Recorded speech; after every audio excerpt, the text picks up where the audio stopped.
Hello, everyone. Welcome on into a Wednesday edition of the GSMC Football Podcast. I want to thank you guys all for joining me here on this hump day.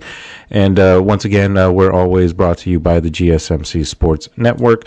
Just want to thank you guys once again for joining us. We will be having a good show today. We're going to be covering a number of different topics. We're going to start off with a little bit of a Browns outlook, best worst case scenario for them in this upcoming season. And then also we've got some college football to talk about. It's going to be a pretty preview heavy episode as we talk about college football and NFL in terms of previews for certain teams. So make sure you stick around for later in the show. I'm going to be giving you my season preview for Notre Dame as well. That's going to be the last segment of the show. And before we start, I would like to ask you guys that if you want to ask a question or just leave a comment, I definitely would appreciate it. And excuse me, sorry. And if you have a question during the show, we want to hear it because your input is a big part of why our show is successful. And anything that you guys have to say is always appreciated. So whether it's a quick comment, a thoughtful question, or an opinion that you just have to share, don't hesitate to drop it in the chat. Now, if you want to make absolutely sure your message stands out and gets featured on the show, just click the $sign at the bottom of the chat box to send in your super chat. This guarantees that your message gets on the air, and it's also a fantastic way to support our channel. We rely on your support to keep bringing you the sports content that you love, and we appreciate every bit of your support. So go ahead and let us know what you're thinking. Hit that super chat button, and let's keep this show interactive and exciting. And if you prefer, you can also go to the website, gsmcsports.net, to tip, donate, and leave a question or a comment there. We couldn't do what we do without you guys' amazing support, and we're so thankful to have you as part of our community. So once again, that website is gsmcsports.net if you want to tip, donate, or leave a question and a comment there. So let's go ahead and get into our first segment of the show. We're going to be covering some Cleveland Browns talk. And now Cleveland Browns, of course, have been in the midst of that mess with the Deshaun Watson contract. They've been kind of in that mess for several years at this point. And right now they sit with the second pick in the NFL draft, and there's a lot of questions as to what they might do with that pick. There's some people that are thinking that maybe they go Travis Hunter, and there's also others that think that they might go either Shedeur Sanders or, of course, Abdul Carter. And Abdul Carter has been the one that's been leaked to them the most out of anybody. But, of course, there's still issues and concerns in regards to his health because he has been dealing with some issues during the offseason and right after the Penn State season ended, of course.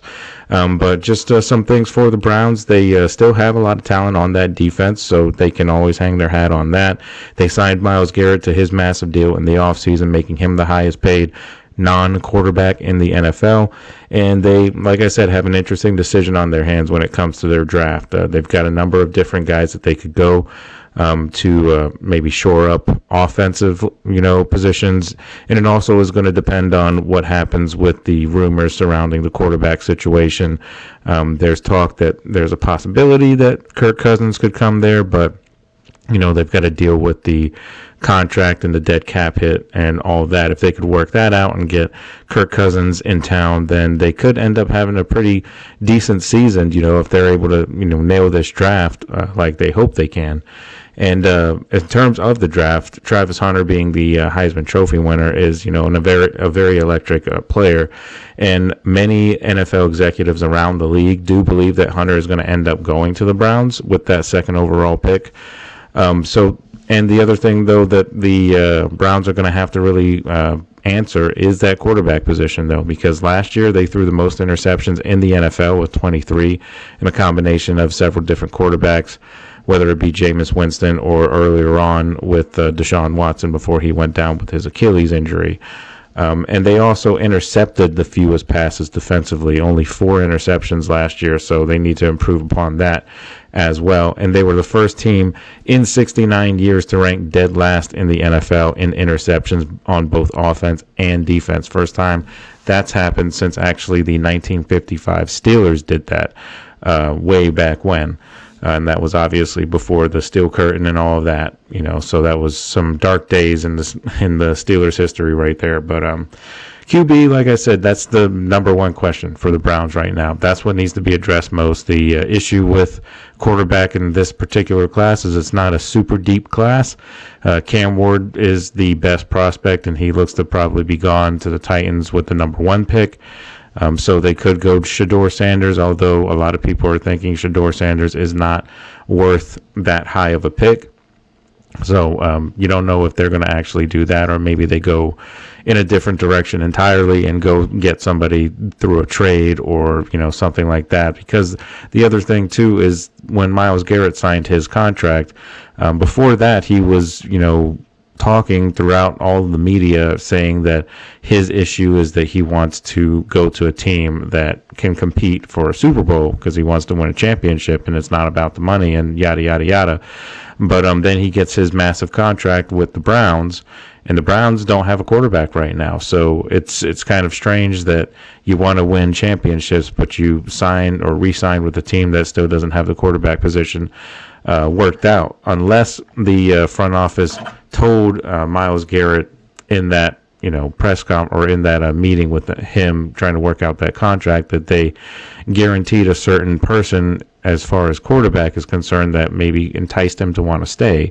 But we just don't know those answers just yet. So only time will tell, I guess, if it's Kirk Cousins or if it's somebody in the draft that they're planning on bringing in. But we'll see. The issue with Cousins in a trade is that they don't want to take on all of that money. So there is a possibility that Cousins could be cut because Cousins also doesn't have a trade clause, or he doesn't have a trade clause in his contract, has a no trade clause. So he wouldn't be able to be traded unless he was to waive that, which I think he would be willing to do given the situation in Atlanta. And I know we've talked about that a little bit. But the Browns, they've added one quarterback to the position room with the trade for Kenny Pickett in exchange for DTR, Dorian Thompson-Robinson. It was just a straight swap from them and the Eagles. So Kenny Pickett is in the building now. He's not really a starting caliber quarterback. So they still need something there. They need an answer there. But it could be possible that Kenny Pickett could end up being the day one starter for Cleveland if they don't go and get a quarterback in the draft or trade for one before the training camp starts.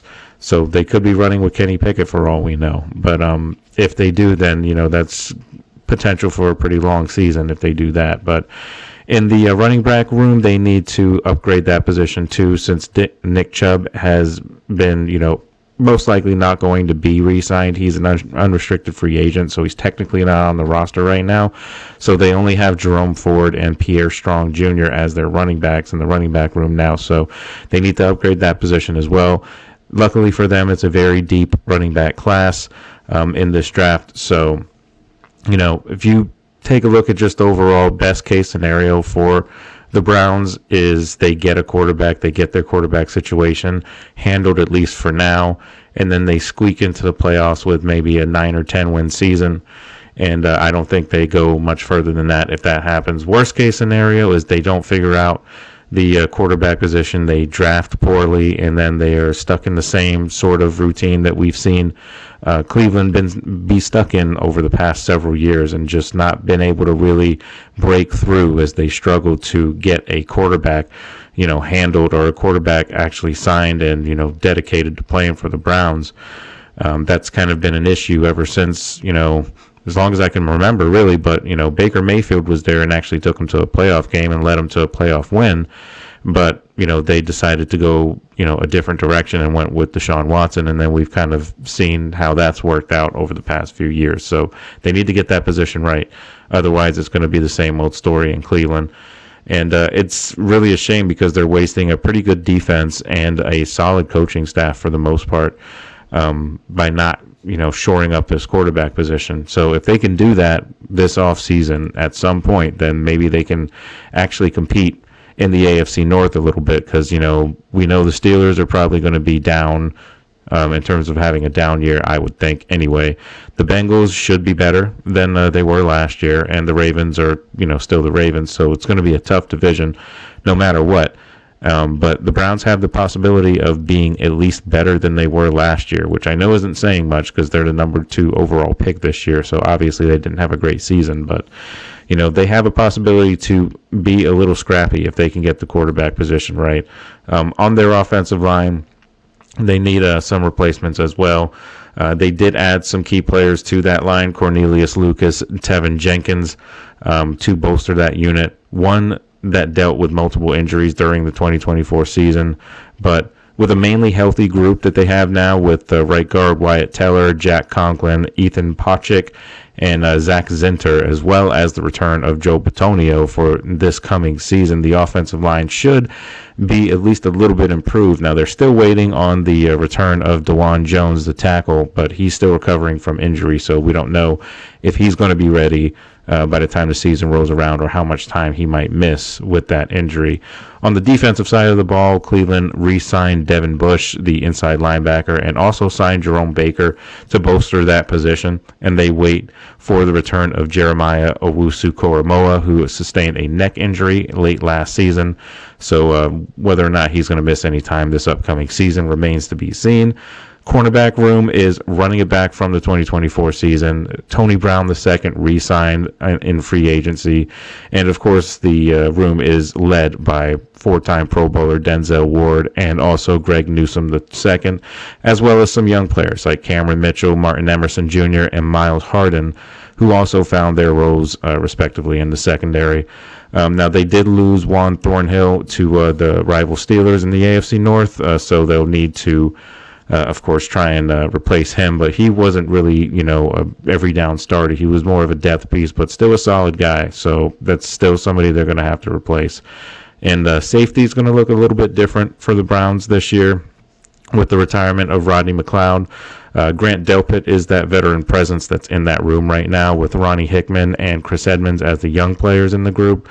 There could be room to add an additional safety to the unit if they want to go ahead and do that in the draft, or if they maybe want to go get somebody like Justin Simmons, who's still out there and still says that he's waiting for the right opportunity, but maybe the Browns could be the right opportunity for him. I mean, they're well coached defensively under Jim Schwartz, so they'd be able to get a good amount out of him if he was to sign there. Plus, he's still a quality safety anyway. But the issue with the Browns is the cap space, and they would have to do something to work that out, of course, because of the whole cap mess that they've been in with the Deshaun Watson contract. So, but yeah, that's what I have for the Browns. Worst case scenario, like I said, they struggle with the draft and they don't find the guy to lead the team offensively, and they end up having another 3-win season or something like that. So best case scenario is everything works out and they get their quarterback. First and foremost, it's going to start with getting their quarterback, and that's going to determine whether or not they're going to be successful or not this year. So that's what I have for the Browns. When we come back, we're going to take a quick break here. When we come back, we're going to talk about the Bengals to completely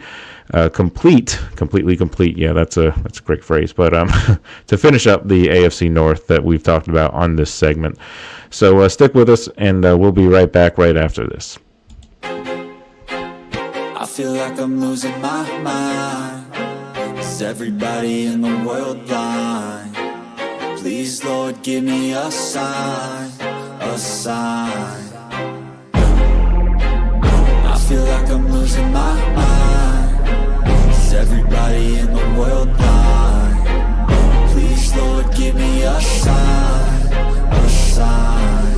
I wanna be the greatest. Everybody on their fake shit. I look around and feel like everybody is the fakest. I make this every day and I'm impatient, hoping one day I blow up from the basement. Statement, the top is so vacant. I don't hear shit that I think is amazing. Waiting for my day when I'm playing sold out shows for 1,000 faces. Hey, give me that crown, get in my way and to be put down. It ain't your place, all this my town. If I want that shit, then I'll get it right now. I'm losing it, the noose it fits. I'm losing shit, a stupid myth. You choose to live or choose to dip. You choose to fight or lose your grip and lose a gift.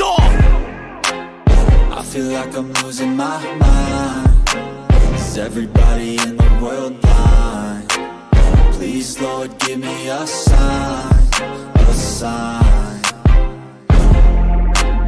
I feel like I'm losing my mind. Is everybody in the world blind? All right, guys, welcome back to the show. Before we get into our second segment of the day, when we're going to be covering the Bengals here, I just want to remind you guys that if you have any questions or comments, definitely hit us up in the super chat, gsmcsports.net. If you want to tip, donate, just leave a question or a comment there. Always welcome with all of you guys' support. So definitely do that if you want to and get involved in the show. So let's go ahead and get into the rest of the show here. And again, we're going to be talking best and worst case scenario. This time we're going to be talking about the Cincinnati Bengals. And obviously, the Bengals did not have the season that they wanted to have. They're going to be going into the draft with the 17th overall pick. They did just re-sign T. Higgins and Jamar Chase to massive deals in the past couple of weeks here. So that keeps that trio of Burrow, Chase, and Higgins all together for the foreseeable future. So their window is still open offensively anyway. And the issue with the Cincinnati Bengals has been their defense, at least last year anyway.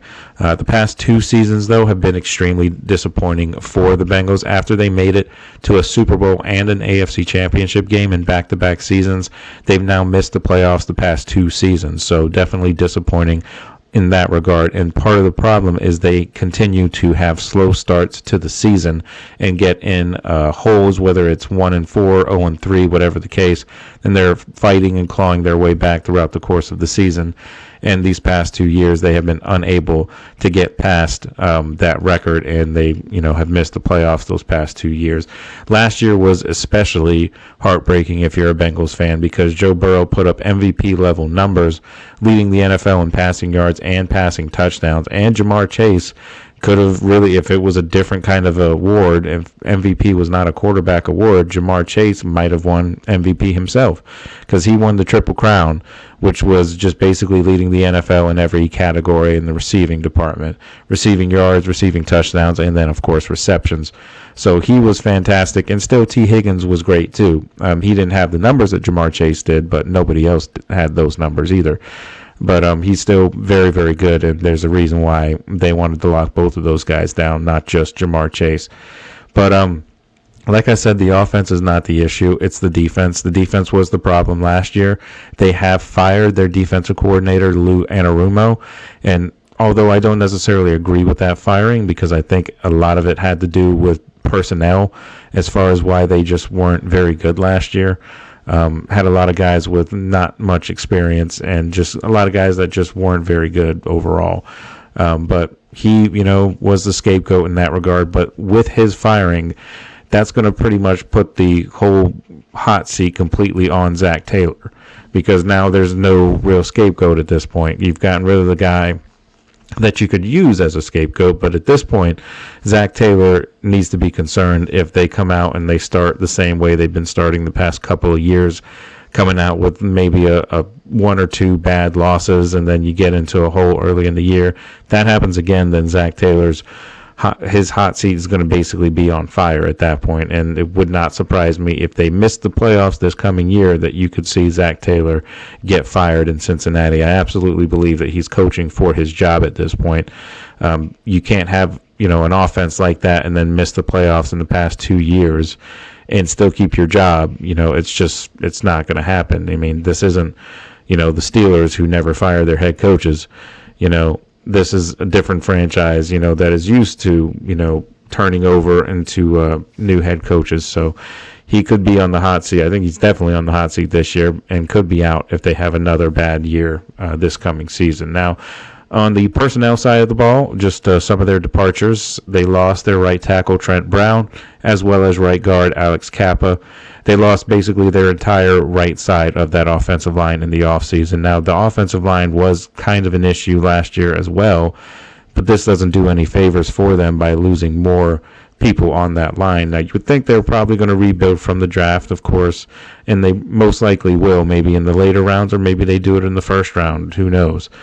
They don't need any offensive skill players, but they do need to shore up that defense. So maybe they go and get a defensive tackle, because they've lost a couple guys. Sam Hubbard, he's a defensive end who retired this offseason. Sheldon Rankins, the defensive tackle, he is also gone since the Bengals had released him, since he had a disappointing year last year. So that position right there could be a huge need for the Bengals, and they could end up drafting a guy. It's a pretty deep defensive line class, so this would be a good year to do it if you're going to do it. And the 17th overall pick, there should still be some guys out there that you can get that should be quality starters, if all projections are correct, of course. Some other potential departures, just in the sense that they have not been signed elsewhere yet, but they are free agents, and that's Mike Hilton, the corner, Von Bell as well at safety. Neither one of those guys have been signed anywhere yet, but it doesn't look likely that they're going to be back in Cincinnati next year. So you got to figure that's probably more departures, and that's more holes in the secondary that you need to fill. But like I said, when you go into team needs, we mentioned before defensive line, they were bottom in the NFL last year in terms of defensive rush last season. They need to bring in some strong interior defensive linemen to play with B.J. Hill in the run game, to assist in that run defense. Their secondary needs some improvement as well. The Bengals really struggled to stop the run last season, but they weren't great against the pass either. So they definitely need to upgrade that position. If you take a look at some potential draft picks that they could have this year, when looking at the big picture, Walter Nolan out of Ole Miss would make a lot of sense if he's available when they pick at 17. Big defensive tackle, could be the perfect fit for the Bengals, and he would be a great pairing with Hill on the interior defensive line. And don't forget about Trey Hendrickson, too. He has yet to be signed to a new deal. He's still technically currently under contract, but he did request a trade early in the offseason, thinking that no deal was going to get done. But then the deals with Jamar Chase and T. Higgins got done, and they reopened negotiations with Trey Hendrickson since then. But no movement has really been made on that in terms of a deal. We haven't heard any news about that. You would like to think that the Bengals would like to keep Trey Hendrickson, but if they don't, that's going to be another hole that they're going to need to fill, because he is a great defensive end, and he, of course, led the league in sacks last year as well. 17 sacks in back-to-back seasons, which were both career highs. So there's been some issues with the contract right now. It's not really where he wants it to be, and Bengals front office are saying that it's not really, they're essentially saying it's his problem if he doesn't like the deal. So it's not really looking great for them. But moving on to some other pieces that they might need to address in the draft. Safety, because like I said, Von Bell is going to be gone now. So Malachi Starks out of Georgia would be an interesting get for the Bengals. He would be ideal to add to that Bengals secondary. I mean, there's question marks around Starks' athleticism, which could see him drop down some big boards, so he could be available. However, his college production and football IQ are definitely unquestioned. Starks was a leader and a national champion at Georgia, and he can play multiple positions as well. Get some refinement on his coverage techniques, and he could end up being that superstar that the Bengals need on that side of the ball.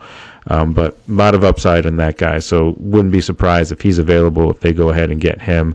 Now, depending on what happens with Trey Hendrickson, that'll depend on whether or not they go edge rusher in the draft. If they decide to do that, then Mike Green would be a good fit out of Marshall. If they opt for a pass rusher, he could be the perfect man for that job. He led college football last year with 17 sacks last season, and his production levels are, definitely unquestioned. He is one of the best edge rushers in the draft, in a talented edge rush class, of course. So that's basically everything that they need. Now, best case scenario for the Bengals is they shore up the defense. The defense is much better this year because the offense is already there. So if the defense can get better and be better than they were last year, this will be a playoff team, I believe. So best case scenario, the Bengals are right back in the conversation for competing in the AFC, because with that offense that they have, if they have even a decent defense, that's going to be a team to be reckoned with during the course of the season, and then leading into the playoffs. They're going to be very hard to beat. And they've already proven that they could beat Patrick Mahomes at Arrowhead and beat Kansas City, if they need to. So, and also they have proven that they could beat Buffalo as well. They did that in their Super Bowl run, when they got to the Super Bowl and ultimately lost to the Rams. So they have that same type of offense, hasn't been much changed since those couple of years ago that it was. So they've proven that they can do it against these top-tier teams. And, of course, they played Baltimore very closely because that's an in-division rivalry game.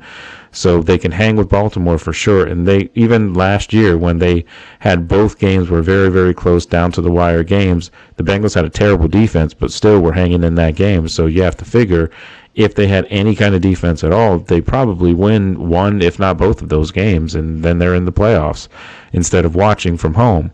So it's going to really depend on how they show up. A worst case scenario for the Bengals is they start slow again, and then they end up in a hole that they're going to have to try and fight out of in a tough AFC, in a tough AFC North division. Then that'll just put them in a hole, and then it'll just be like, okay, here we go again amongst everybody in Cincinnati. So that's not the kind of mindset that you want going into your season, or as going into later in your season as well. You want to start strong instead of consistently getting yourself in a hole to where you have to climb out and, fight your way into the playoffs at the end of the year.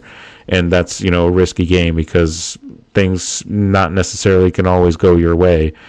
You could have to rely on other teams to lose or other teams to beat certain teams, and that's, not where you want to be. You don't want to rely on other teams to help you get into the playoffs. You want to be able to control your own destiny, and that's really what the Bengals are going to need to do this year. They can't be starting slow like they have been, otherwise there's going to be some changes throughout the course of the year in terms of coaching staff, and then who knows what that could end up leading to.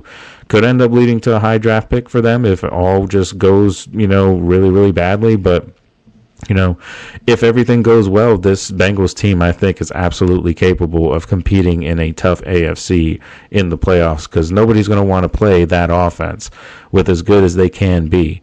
So, so that's basically best worst case scenario for the Bengals.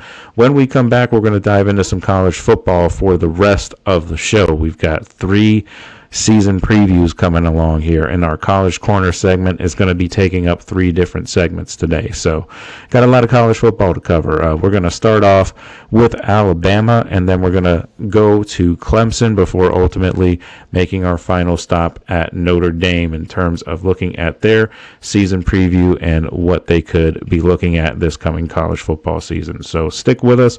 We're going to be right back. I'm going to take another break here, and then we're going to talk some college football. So stick with us. We'll be right back. Looking for your daily fix of sports talk without having to pay for it? GSMC Sports Network is available on YouTube. Just search GSMC Sports Network. Get your fix of daily sports talk shows on YouTube, absolutely free. NFL, college football, NBA, MLB, MMA, UFC, fantasy football, and so much more. GSMC Sports Network has shows running all day long, with new sports shows starting every 2 hours. Just like on your favorite cable sports channel, except GSMC Sports Network is absolutely free. Just search GSMC Sports Network on YouTube to catch one of your new favorite shows, like the GSMC College Football Podcast, Chip Shot Football Podcast, Hoops and Heels Women's Sports Podcast, GSMC Basketball Podcast, and so many more. Check it out for yourself. GSMC Sports Network, now available on YouTube absolutely free. Search GSMC Sports Network on YouTube right now.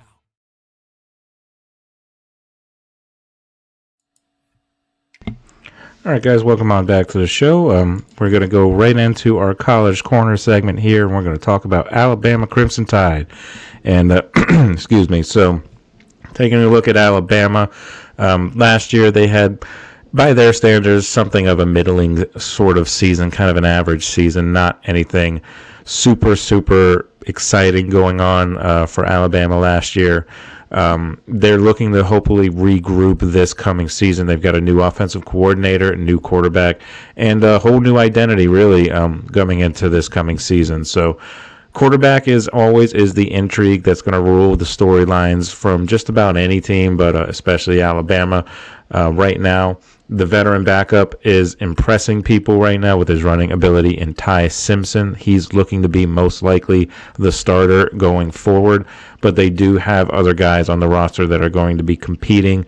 The 6'6" West Coast transfer with a big arm in Austin Mack, or the 5-star all-everything freshman Keelan Russell. All of those guys are all going to be competing in some vein. Now, Ty Simpson, like I said, is looking to potentially be the quarterback one, but Mack and Russell are most likely going to be competing for that backup spot. So we'll have to see how that shakes out for Alabama. But when you go down further on down the roster, take a look at some of their running backs. They've got returning starter Jam Miller. He's coming back for his senior season after a somewhat disappointing year as the starter last year. It was his first year as a starter for Alabama. They've got some returning depth in Richard Young, Daniel Hill, and Kevin Riley.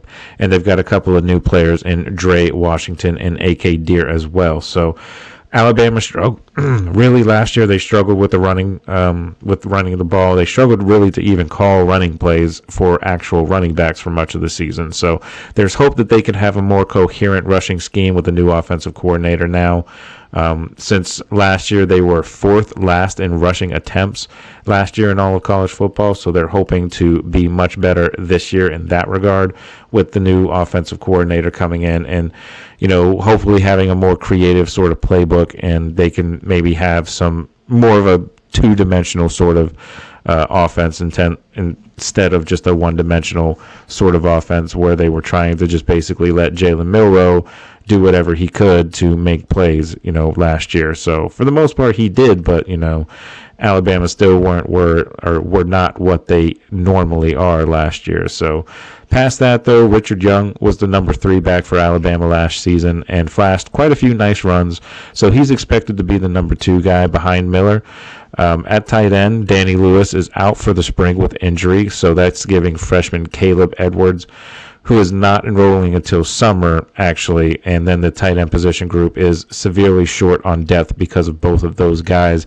But Josh Cuevas was the number 3 tight end for the Tide last season, and he was also the 4th leading receiver last year, so he's most likely going to be the leader of that tight end group, at least at the start anyway. Lewis should be the other starting tight end based on his 4 years as a backup when he does finally enroll and get into the squad and everything. So he's missed some spring ball, though, so the door is open for others to compete. So we'll have to see how that shakes out. At wide receiver, this is Alabama's most stacked position group overall.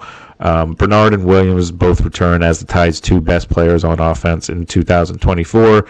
So they're returning this year, so that's definitely going to be a plus for them. And now they bring another year of experience with a known offensive coordinator that's known for creating some volume passing games as well. Then there's Jalen Hale and Cole Adams, both returning from injury. Hale was a part-time starter for the Tide as a freshman last year and for the Tide in 2023 before missing all of last season with an injury. Meanwhile, Adams was carving out a pretty good role and getting quite a bit of playing time last season before missing the second half of the season. Both are starting caliber pass catchers, so definitely guys to look out for. As far as some new guys that have come in, Isaiah Horton was a huge transfer portal win for Alabama.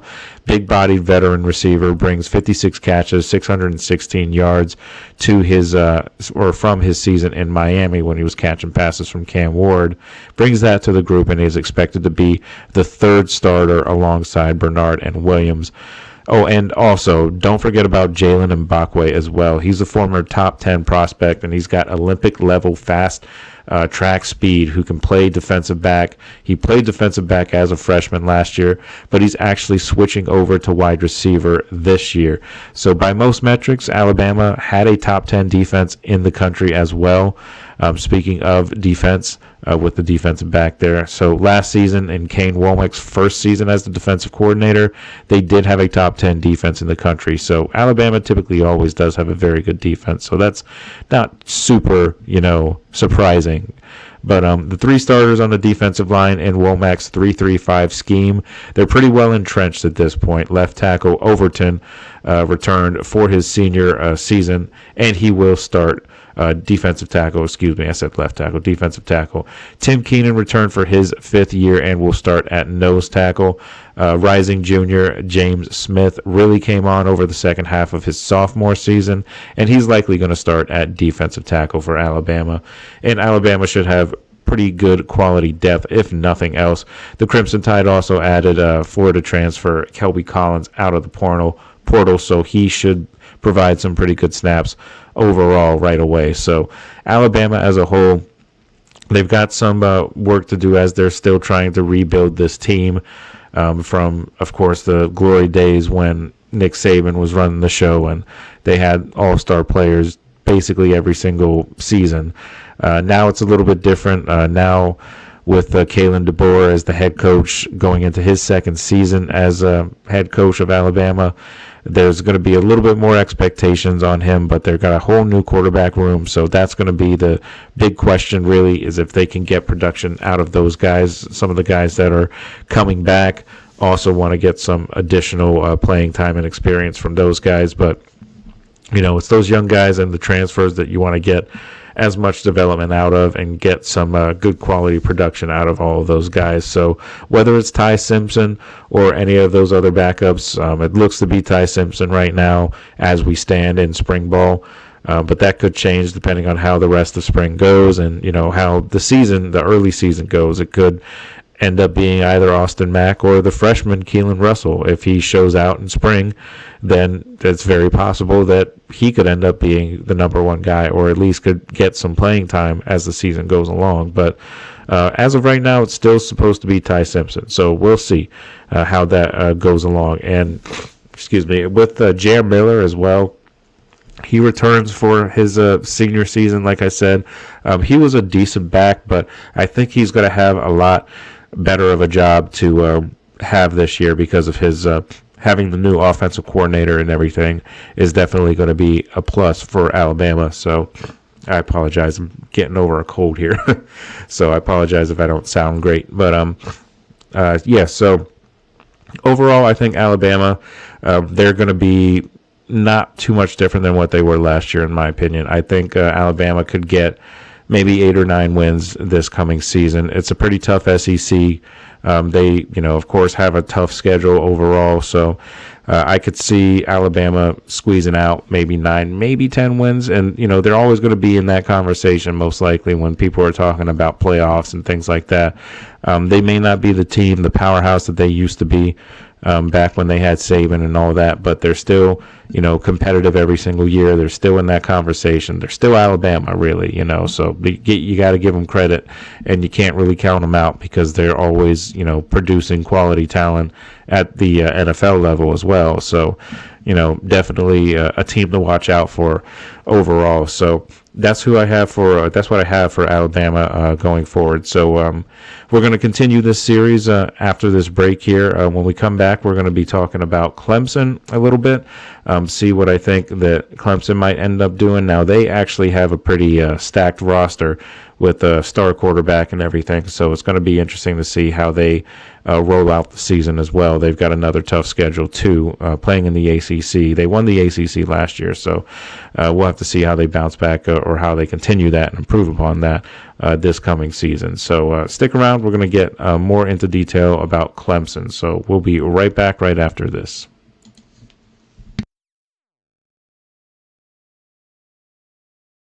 For the best and latest podcasts available anywhere, go to the podcast app on your cell phone and type in GSMC to access free content-rich podcasts on health and wellness, book reviews, sports, entertainment, relationships, social media, movies, technology, finance, and even weird news. Subscribe and download the GSMC Podcast Network's family of shows, available everywhere podcasts are found.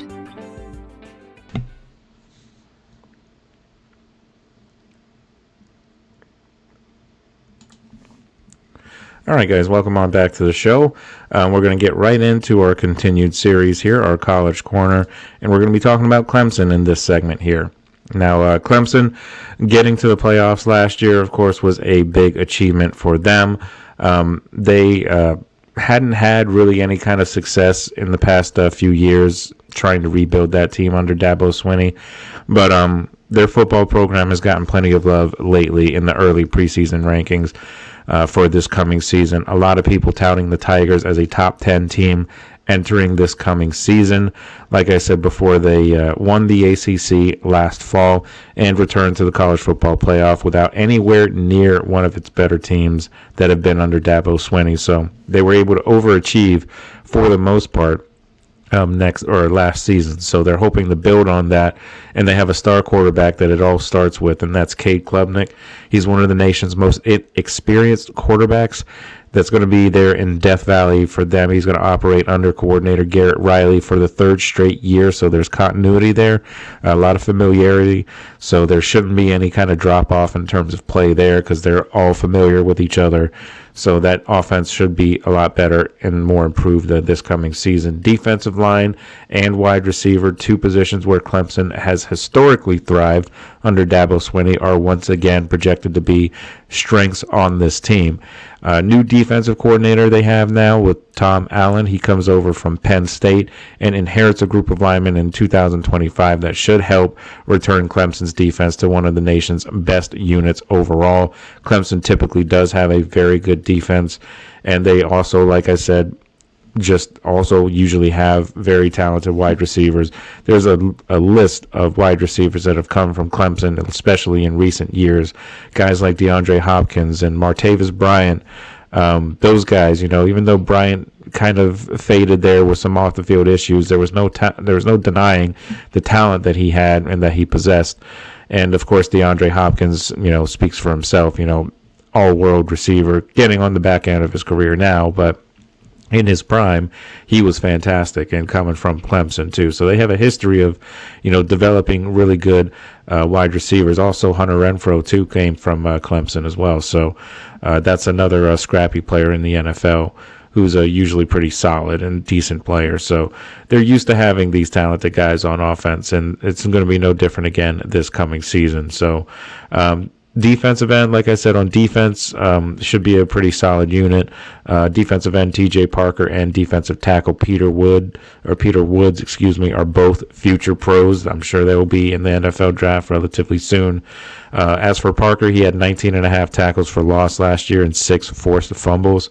And Woods stands at 6'3", 315 pounds. He's shown flashes of dominance, but look for him to have an even more breakout season this coming season in Allen's very aggressive attacking defensive scheme that he has. So with that, Woods should get a lot more opportunities now that he's got a little bit more experience under his belt as well. The key offseason acquisition was Purdue transfer Will Helt at defensive end. He had 16 quarterback pressures a year ago and he will team with Parker to give Clemson that dynamic pass rushing combo that they want. And a redshirt sophomore tackle, Stephen Green, had his best football ahead of him, most likely, and getting back sixth-year senior tackle DeMonte Capehart was great for the Tigers as well, especially if he can stay healthy. A lot of eyes will be on him, as well as a lot of eyes on the 5-star freshman Amari Adams. So all of those guys should come in and be able to help out and be effective for Clemson. After winning their 8th ACC title in the last 10 years last year, making their 7th college football playoff appearance, Clemson 10-4 last year in 2024. They're going to open the season next year with a marquee matchup against LSU at Memorial Stadium. That's going to be Saturday, August 30th. It's going to be a lot of good games on August 30th, actually. Texas plays Ohio State on that game as well, or on that day as well. So that's going to be another one that's going to be fun to watch. Their schedule overall, once again featuring a full 7-game home slate in Death Valley. Games against LSU, Troy, Syracuse, SMU, Duke, Florida State, and then Furman. Then, of course, you got a few teams in there that should be, tune-up games, essentially. But there's a couple of sneaky games in there. LSU, of course, is a tough one. Florida State is always tough. Even Duke sometimes can be scrappy. Now, I mean, they are not going to be blowing anybody away or anything like that, but, they've matched up well against some teams here and there. But Clemson, on paper, should be able to take care of all of those teams, really. LSU is probably going to be the toughest game that they have on their home schedule. And that happens to come at the very first game of the year. So they somehow find a way to get through that game, and they could be looking at a much better record this coming season, maybe 11 wins, possibly 12 wins, depending on how everything goes, of course. But On the road, they have Georgia Tech, North Carolina, Boston College, and Louisville. And then the big game that they have is their regular season finale, and that's at South Carolina.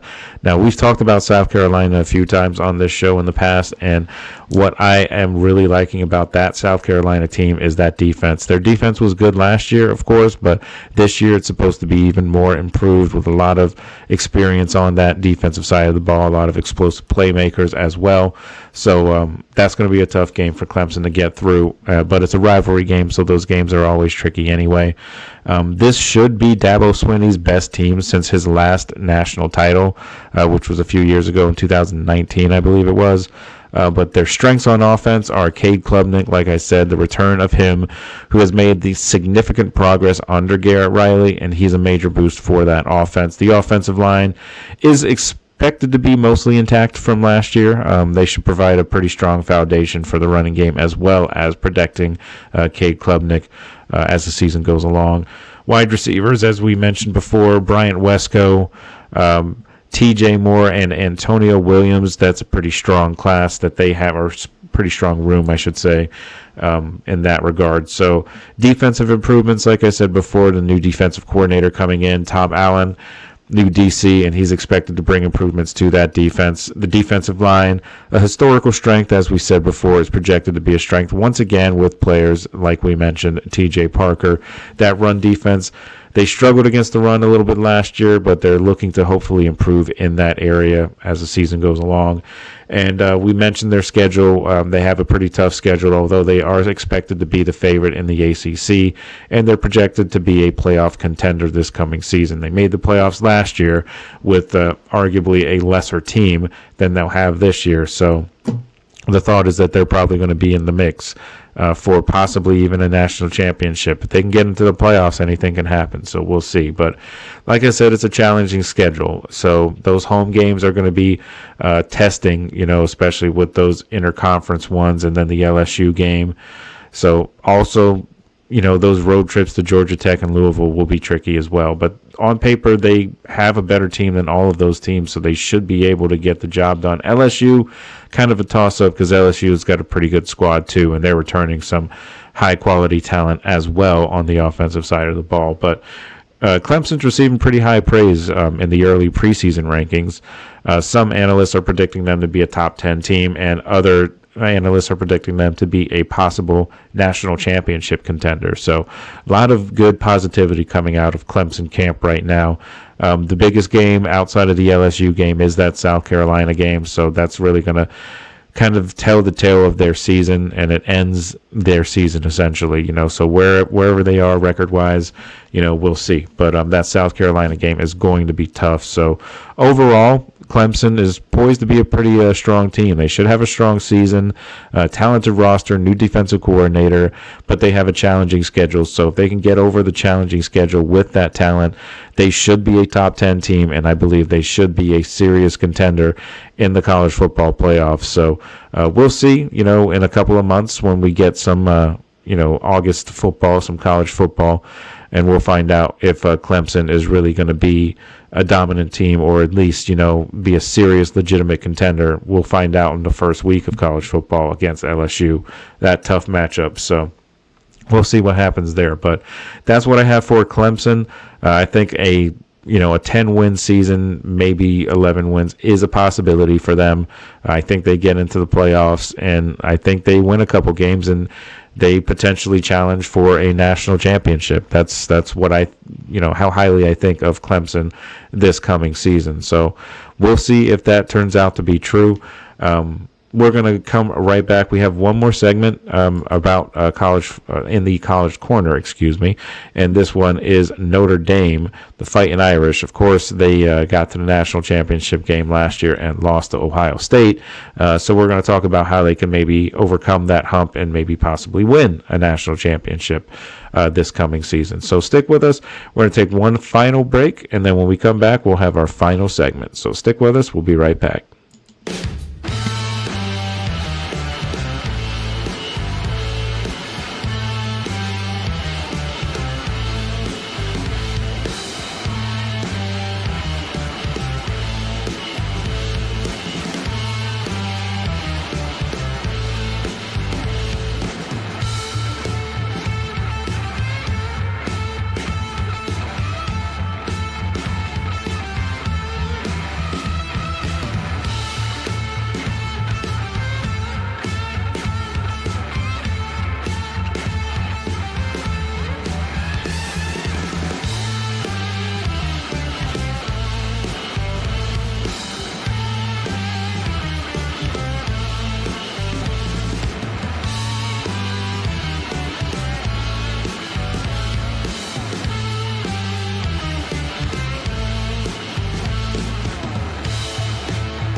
All right, guys, welcome on back to the final segment on this Wednesday Hump Day edition of the GSMC Football Podcast.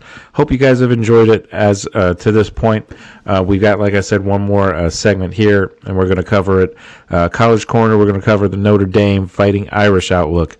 Last year, of course, they got to the national championship game against Ohio State and were unable to win the title as Ohio State dominated a good majority of that game before Notre Dame tried to make a little bit of a late push, but ultimately were unable to overcome Ohio State, and they lost that game. But for the 2025 season, led by Coach Marcus Freeman, who is returning, of course, they're expected to be a strong contender. Challenging schedule featuring multiple power conference teams that they'll have to play, and they have a season opener against Miami, so that's going to be a tough game as well.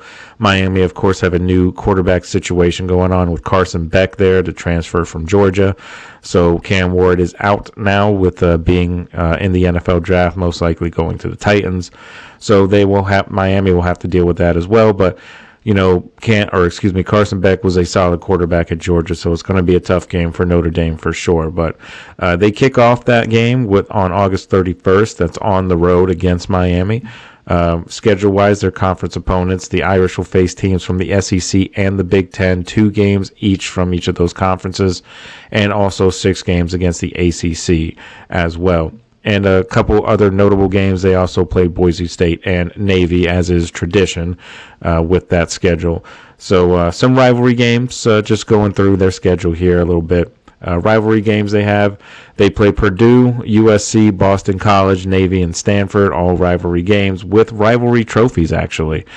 First-time opponents, they've actually never played Arkansas and have never played Boise State, so they're going to play both of those teams.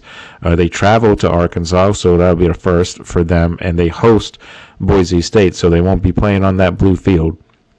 So all 5 of their away games come against Power 4 opponents as well. So they've got a challenging schedule. They're going to have to get through that. The SEC and Big Ten, 2 of the best conferences in college football. They have a total of 4 games if you combine both of those conferences. So that's going to be a good chunk of their season. So if they can get out of those games, relatively unscathed, then they could be in the conversation for a potential college football playoff representation. So offensively, when we just take a look at some of their personnel here on the depth chart, is expected to feature Jeremiah Love at running back, and Jadarian Price is supposedly going to be the backup as well. For Price's part, he recorded 746 yards on 120 carries last year to go along with his 7 rushing touchdowns. As a sophomore, he had a 6.2 yards per carry average, so pretty solid, despite those numbers not being over 1,000 yards or anything like that. That's still pretty good yards per carry average. And that's a dynamic running back tandem, but perhaps not dynamic enough to hold off the true sophomore Aeneas Williams. He is a talented running back as well, but Love still managed to record, Jeremiah Love, that is, still managed to record 1,125 yards on 163 carries. So that was almost 2,000 yards of rushing between those 2 guys. So definitely productive on the running side of the ball. He had 6.9 yards per carry, too, so he was even better than Jadarian Price. 17 rushing touchdowns as a true sophomore as well. Definitely impressive for Jeremiah Love. So he's going to be taking the reins there and returning to be the starting running back there. So focusing on some depth for Notre Dame, they're expected to have a strong depth chart with several players expected to step into some bigger roles. They do have some playoff ambitions. A lot of people expect Notre Dame to be back in the college football playoff this coming season, fielding some predicting saying about 10 wins overall as a minimum for Notre Dame. So a lot of positivity and hype for Notre Dame as well. The schedule is challenging, though, like I've mentioned before. 4 teams that they're playing won at least 10 games last season, and 9 qualified for the postseason as well. So they have some coaching changes as well, though. Notre Dame's defensive coordinator, Al Golden, is expected to move to the NFL, and Mike Mickens is a potential successor as of right now. Their recruiting class is a decent recruiting class, excuse me. Their 2025 class ranks 12th overall nationally. So decent, not top 10, not top 5 or anything like that, but still a solid recruiting class overall. So CJ Carr is expected to be the projected starter at quarterback. So obviously they do not have their previous quarterback, so it's a new quarterback room. Notre Dame fans have waited far too long to get a glimpse of a bona fide number one wideout since Chase Claypool back in 2019. Nobody has really come close to that level of production for Notre Dame since Claypool was drafted after the 2019 season. But after 5 seasons of waiting for a new bona fide number one wideout, they might just have that with Jaden Greathouse. Across the Orange Bowl and National Championship games against Penn State and Ohio State, respectively, Greathouse caught 13 total passes for 233 yards and 3 touchdowns. So the production is there for sure. So he could absolutely improve on that and have a very good coming season in 2025. It's going to depend on the quarterback situation. If CJ Carr ends up being a solid quarterback, then like a quarterback that's, Riley Leonard wasn't, anything that's going to jump off the page, but he was solid for Notre Dame and got them to the national championship game. So, definitely quality enough. So if CJ Carr can provide that kind of, stability at the quarterback position, then Notre Dame should be right in the conversation again this coming season. So as far as receivers are concerned, it should be, like I said, Jaden Greathouse, of course, is going to be their number one receiver, of course. So, but there are other guys, Malachi Fields and Will Pauling, fall in the transfer category, arriving by way of Virginia and Wisconsin, respectively. So they are new additions to that wide receiver room. Fields, he caught 129 passes for just under 2,000 yards and 11 touchdowns across 4 seasons when he was in Charlottesville, Virginia, and including 55 receptions for 808 yards and 5 touchdowns last season, despite his quarterback having a 13-11 touchdown to interception ratio. So he's essentially caught half of those touchdown passes that his quarterback threw last year. So as for Pauling, he also has 129 career catches, but spread across 4 seasons as well between Wisconsin and Cincinnati. Last year when he was with Wisconsin with the Badgers, he totaled 42 catches for 407 yards and 3 touchdowns. A little bit of a dip from his junior year totals when he had 74 catches for 837 yards and 6 touchdowns. But it is worth mentioning that part of that dip is most likely kind of coincided with Wisconsin losing their starting quarterback, Tyler Van Dyke, for the season, just 3 games into last season. So that dip in production could be attributed to that as well, not having his normal starting quarterback at his disposal. That would hurt any receiver because it is, of course, the receiver's job to catch the ball, but they need a quarterback that's going to be able to get him the ball. So his production dropped a little bit, just simply because of that. But he's still a productive receiver, and he should be better this year in terms of production-wise anyway. So besides the transfer portal additions actually living up to the hype, the Irish need to at least get 2 guys to step up from the group of redshirt sophomore KK Smith and redshirt freshman Micah Gilbert, Cam Williams, and Logan Salday. All of those guys, they need to step up for that room, and they need to actually live up to the hype. And then Notre Dame will be right back in there in the conversation. The last 3 guys in that room are Elijah Burris, Jerome Bettis Jr., that is the same Jerome Bettis. So that's his son playing wide receiver, and then, of course, Antavius Richardson. Trio of recruits who each feel just as likely to redshirt this season as he does to crack the top 6 of the rotation. So we shall see what happens with that group. If you hadn't heard it before, Notre Dame also returned just 6 total starts, not 6 total starters, 6 total starts among the offensive linemen that they have that started any kind of game or that started last season's season opener against Texas A&M. 5 offensive linemen with 6 total starts in between them. So that's a lot of youth on that offensive line, a lot of inexperience on that offensive line. So that's going to be a question mark, of course. But the guy that holds the most sway in terms of sorting out the starting unit is Gorby Lambert. The redshirt freshman was Notre Dame's 2nd highest rated recruit in the 2024 class. So here we're going to have to see, after he redshirted last year, we'll have to see how productive he can be on that offensive line for them. On the interior defensive line, projected starters, Gabriel Rubio and Jared Dawson. Those are the two guys that are probably going to be your guys up front. Rubio became the starter slightly ahead of schedule when he took over towards the end of last year during the college football playoff after Riley Mills suffered a season-ending knee injury against Indiana in that playoff game. So then Rubio was able to come in, and he can build on that experience from playing in the playoffs as well. And behind those two that we mentioned before is Donovan Hinnish, younger brother of Kurt, who is Notre Dame's former record holder for career games played, a record that's now held probably forever back by Jack Kaiser. But the younger Hinnish totaled 35 tackles last year, 5 tackles for loss, 4.5 sacks as the redshirt sophomore that he was last year.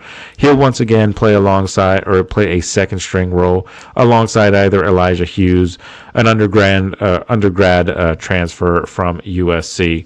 Most likely. So Notre Dame's got a lot of questions, but they do have a lot of hype surrounding them as well. So getting to a national championship game last year was definitely a positive step in the right direction. But now coming into this year, they need to get over that final step. It's going to be challenging because they don't have the same quarterback, don't have the same number of players. There's a lot of guys that they lost, but for the most part, they have enough returning players, enough talent, whether it's, through transfer portals or, recruiting classes, whatever the case, 12th ranked transfer portal class. So we'll see what Notre Dame does overall. But I could see them going to the playoffs for sure. I think they are a playoff team. Whether or not they get to the national title game again this coming season, that remains to be seen. I'm not quite ready to give a national title prediction just yet. It's a little early in the game for that, but I could see them actually getting to the playoffs at least, though. So that's my Notre Dame outlook, and that is the final segment of this show. So on this Wednesday, this hump day, we're going to let you guys go now. I hope you guys all enjoyed tuning into the show. Thank you once again for tuning into GSMC Football Podcast. We are, as always, brought to you by the GSMC Sports Network. Your support means a lot to us, so please remember to subscribe to the show and leave a positive review. It really does make a difference. We also invite you to follow us on Facebook, X, TikTok, and Instagram for more content and more updates. Thank you once again, and I hope you guys have a wonderful night, and we'll see you guys same time, same place tomorrow night. So have a good one. Talk to you guys soon.